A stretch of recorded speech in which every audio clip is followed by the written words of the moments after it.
टटोला जा रहा है। अब जानते हैं, हिंदू मुस्लिम सब जानते हैं, दिमाग को डाइवर्ट किया जा रहा है, दिमाग को डाइवर्ट किया जा रहा है। मोदी को इस्तीफा देना चाहिए, गृह मंत्री को इस्तीफा देना चाहिए और राहुल गांधी को देश का प्रधानमंत्री बनाना चाहिए और सड़कों पर उतर जाना चाहिए। पहले उनको इस्तीफा देना चाहिए, गृह मंत्री को इस्तीफा देना चाहिए, प्रधानमंत्री को इस्तीफा देना चाहिए, तब बात करनी चाहिए। सबसे कहा थी एजेंसी, कहा था भारत सरकार, कहा था गृह मंत्रालय, कहा था रोल, कहा थी CBI, कहा थी LIO। पहले भारत सरकार के मंत्री को इस्तीफा देना चाहिए, मोदी को इस्तीफा देना चाहिए, गृह मंत्री को इस्तीफा देना चाहिए, बाद में बात करनी चाहिए फालतू की। मीडिया है कौन? मनोवादी मीडिया, वो ये क्या नाम है, मोदी मीडिया। अगर कांग्रेस का मसला होता, कांग्रेस से राहुल जी से इस्तीफा मांगते हो, राहुल जी को जेल भिजवाते हो, तुम्हें शर्म नहीं आ रही?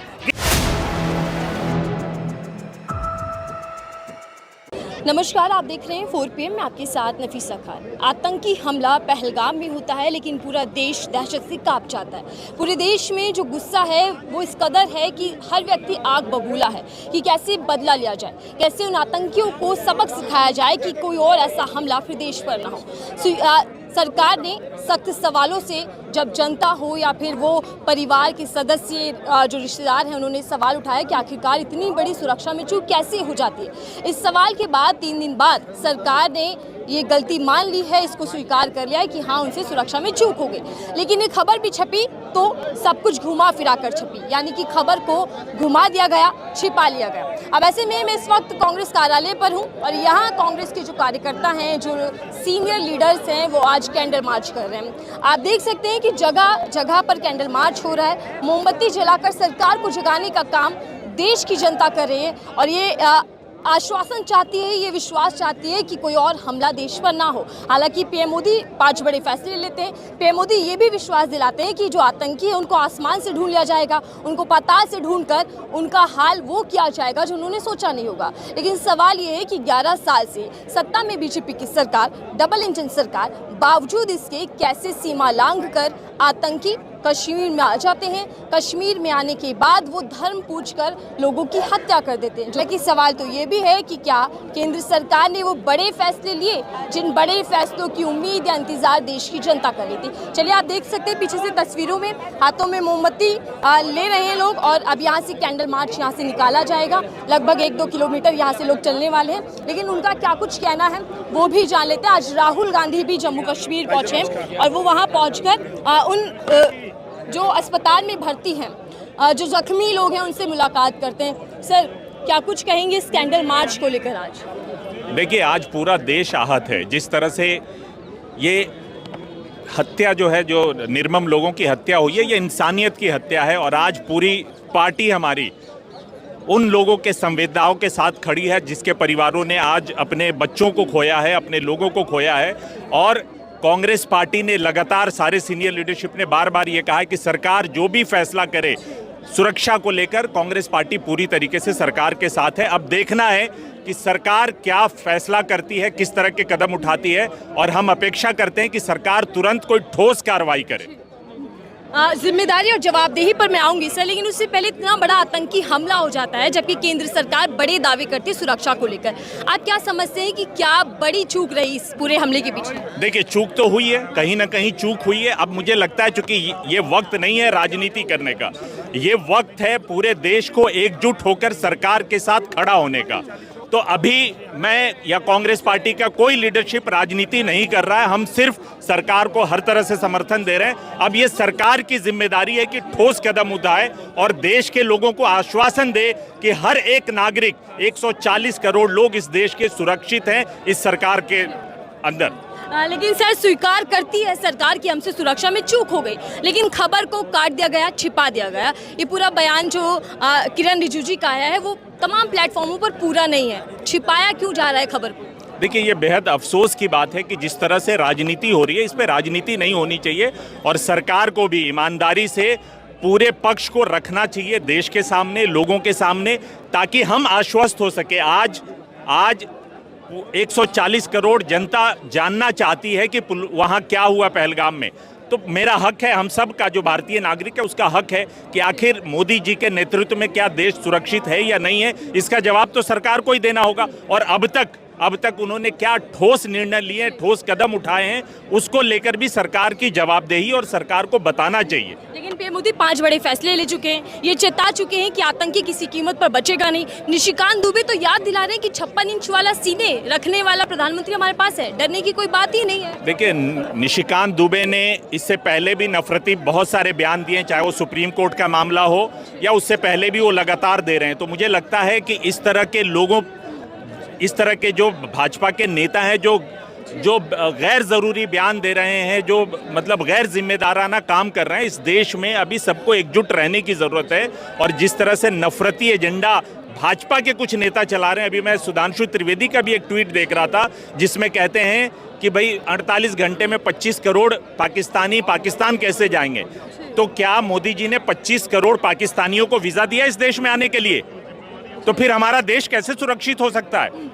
सुधांशु त्रिवेदी जिस तरह की भाषा का इस्तेमाल कर रहे हैं, मुझे लगता है कि इस देश के लिए ठीक नहीं है। अभी हम सबको एकजुट होने की जरूरत है। हम सब, बार बार राहुल जी ने कहा, खड़गे जी ने कहा कि हम सब सरकार के साथ खड़े हैं। सर, सवाल ये है कि एकजुटता में फूट डालने की कोशिश कौन कर रहा है? क्यों बार बार ट्विटर हैंडल से तमाम लोग ये बयान दे रहे हैं कि धर्म पूछा, जाति नहीं पूछी? आखिर कौन है जो इस पूरे हमले का मिसयूज करना चाहता है और अपना स्वार्थ उसमें देख रहा है? देखिए, मुझे लगता है कि ये कहने की जरूरत नहीं है, देश की जनता जानती है।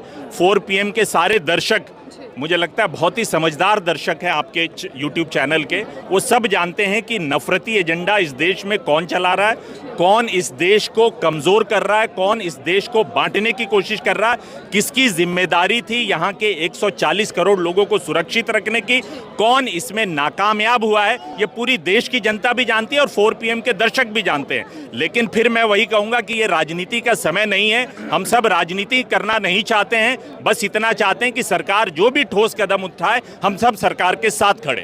बिल्कुल, देखिए, सरकार के साथ समूचा विपक्ष है, पूरा देश एकजुट है और ये मांग कर रहा है कि इस बार आतंकियों को मुंहतोड़ जवाब दिया जाए। आप क्या कुछ कहना चाहेंगे सर इस आतंकी? मैं ये कहना चाहता हूँ, पहला शख्स हूँ मैं, मोदी जी से इस्तीफा मांगना चाहता हूँ।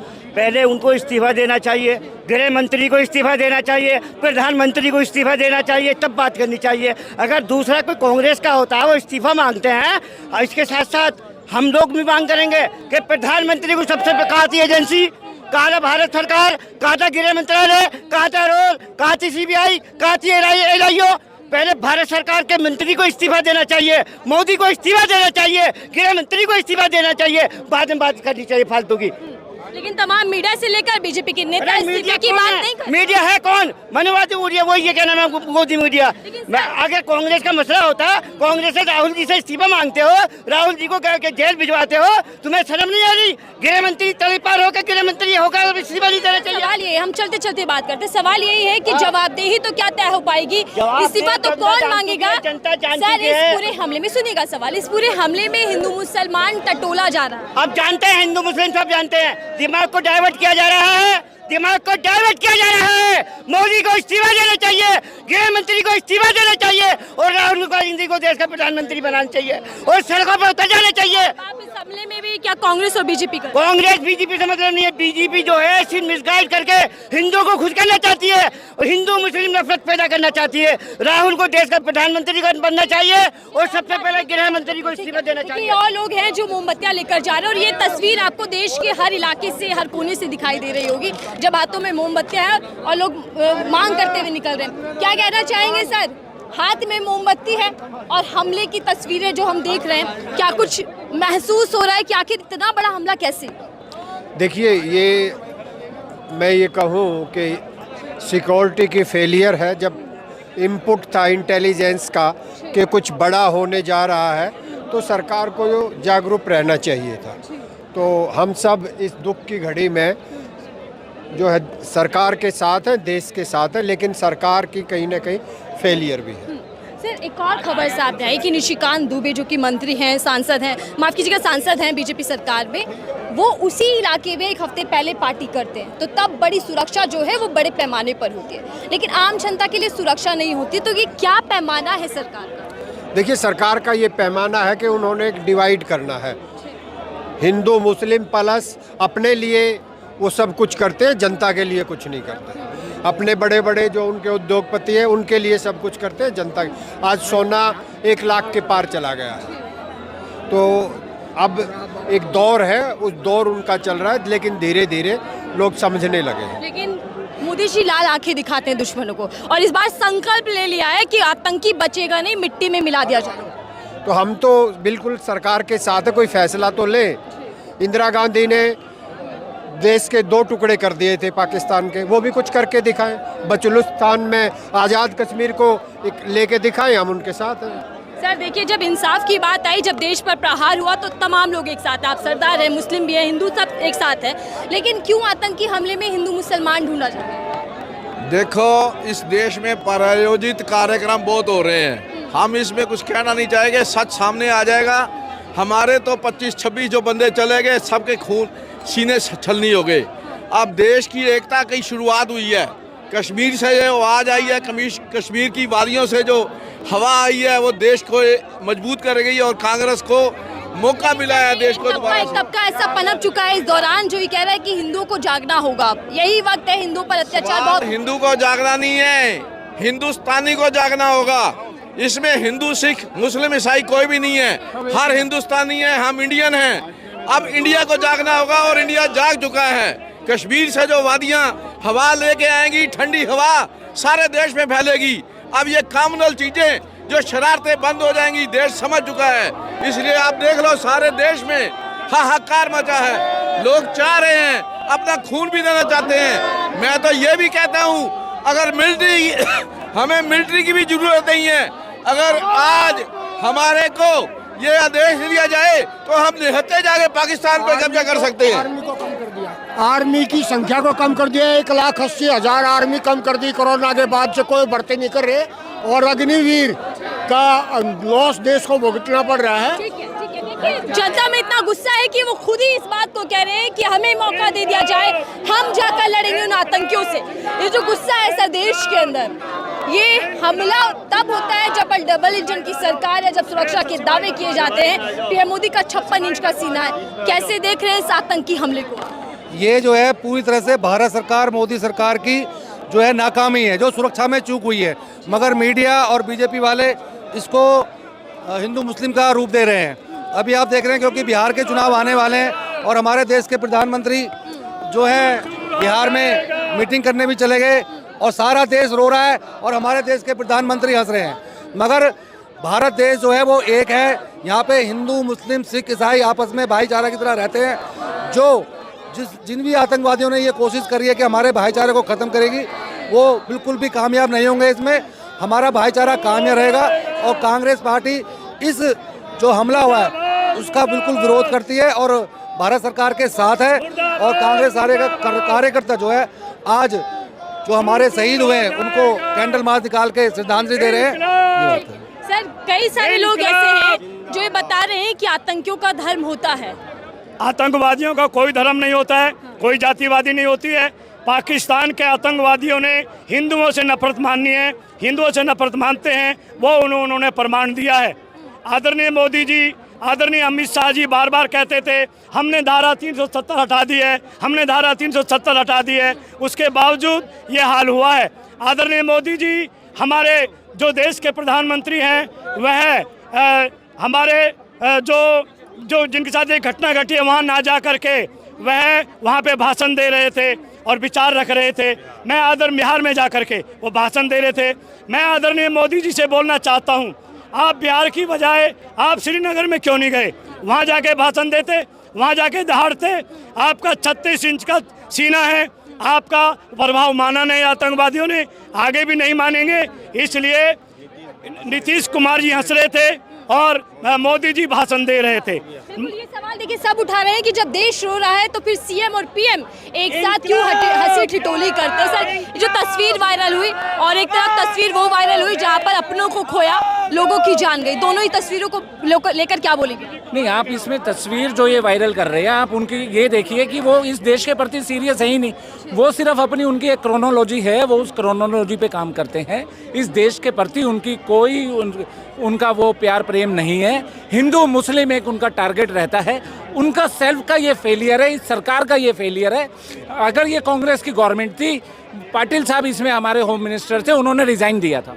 अब ये अपने रिज़ाइन क्यों नहीं दे रहे हैं? 27 लोग इसमें हमारे शहीद हुए हैं, टोटल सिक्योरिटी लैप्स है। जम्मू में जब इनको इनपुट आ गया था कि वहाँ इस तरीके की कोई भी वारदात हो सकती है और पीएम ने अपना दौरा वहाँ का फेल कर ना जाने का उसे रद्द किया है, तो जब आपको अपनी जान प्यारी और अपने देश के जनतावासियों की जान प्यारी नहीं है, आपने उनको क्या सिक्योरिटी दी? उसने होम मिनिस्टर ने बोला था कि भाई यहाँ से हमें आर्मी का ये आप सिक्योरिटी हटाइए, और उसको आपने बीएसएफ के अंडर में दिया एरिया को। कौन सा है? अब जब ये आपके डिसीजन गलत हुए हैं तो उसका आपको इमीडिएट आपको रिजाइन करना चाहिए।